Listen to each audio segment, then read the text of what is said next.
This short video will illustrate the step-by-step process of how to use the final exam portion of the course. Let's begin. With the course completed, you may proceed directly to the final exam. After carefully reviewing the final exam instructions, you are ready to get started with your exam. Please note, the final exam opens in a new window. Please make sure pop-ups are enabled in your browser. Pop-up blocking should be turned off. If pop-up blocking is turned on, the exam will not open. For instructions on how to enable pop-ups in your browser, see the help section of this course.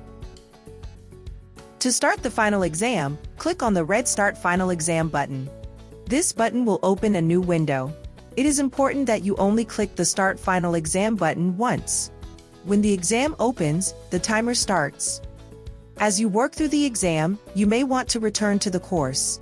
In order to do so, position the two windows so they are both visible. This will allow you to bounce back and forth between the final exam and the course window.